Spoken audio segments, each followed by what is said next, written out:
అంగన్వాడీ నుండి ఈ ఆరోగ్య లక్ష్మి పాలైతే మనకు వచ్చినాయి అన్నమాట. ఈ ప్యాకెట్తోనైతే పన్నీరు చేద్దామని స్టార్ట్ చేసా. ఎలా వచ్చిందో మీరు లాస్ట్ వరకు చూడండి. అండ్ నేను చేసిన మిస్టేక్ మీరైతే చేయకుండా ఉండండి. స్టవ్ వెలిగించుకుని గిన్నె పెట్టుకుని పాలైతే పోసుకోవాలి. ప్యాకెట్ పాలు మొత్తం పోస్తున్నాను, చూడండి మీరే.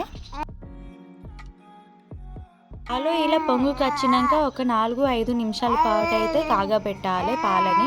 ఇక్కడ నుండి అసలైన కథ స్టార్ట్ అయిందన్నమాట. 2 చెంచాల నిమ్మరసం, 2 చెంచాల నీళ్లు తీసుకుని ఇలా కలుపుకుని అయితే పాలలో పోసుకోవాలి. స్టెప్ 1 కంప్లీట్ అయిపోయింది. ఇప్పుడు స్టెప్ 2 చూడండి. నిమ్మరసం డైరెక్ట్ వేసేసాను. ఇక్కడ ఇంకొకసారి వేసాను, చూసారా 3 టైమ్స్ అయింది. ఇక్కడ మళ్ళా వేసాను నిమ్మరసం కూడా, చూసారా 4 టైమ్స్ అయితే కంప్లీట్ అయిపోయింది నిమ్మరసం వేసి.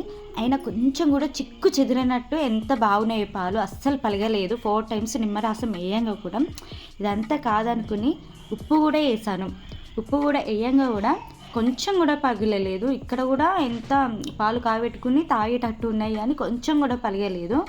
అండ్ ఇక్కడ వచ్చేసి మళ్ళీ నిమ్మరసం పోసాను, అయినా పలగలేదు.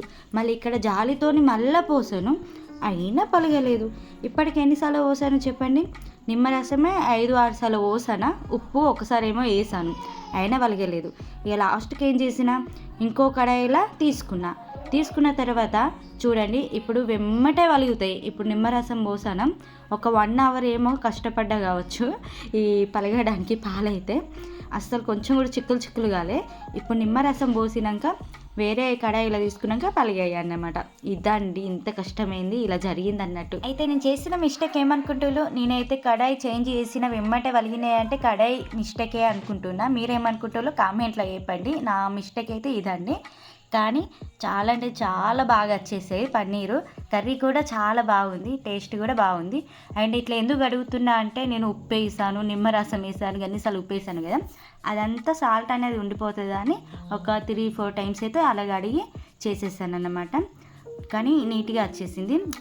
టేస్ట్ కూడా బాగుందన్నమాట. టేస్ట్ విషయానికి కూడా చాలా బాగుంది. నేను చేసిన మిస్టేక్ ఇదే అన్నమాట. అండ్ మీరు చేసేటప్పుడు అయితే కొంచెం చూసుకుని జాగ్రత్తగా చేయండి. నాలాగా మిస్టేక్ అయితే అస్సలు చేయకండి. ఎంత కష్టపడ్డానో, ఘోరం అంటే ఘోరం కష్టపడ్డా. మీరైతే ఇలాంటి మిస్టేక్ చేయకుండా తాత్పరంగా మంచిగా చేసుకోండి. ఇక్కడ స్మూత్గా కూడా వచ్చినాయి, నాకైతే చాలా బాగా నచ్చేసినాయి. ఇంత కష్టపడ్డందుకు ఫలితం అయితే దక్కిందన్నమాట. అండ్ మన వీడియో ఫస్ట్ టైం చూస్తే ప్లీజ్ సబ్స్క్రైబ్ చేయండి, లైక్ చేయండి, షేర్ చేయండి. ఇలాంటి మంచి మంచి వీడియోస్ మీ ముంగటికి తీసుకొస్తా.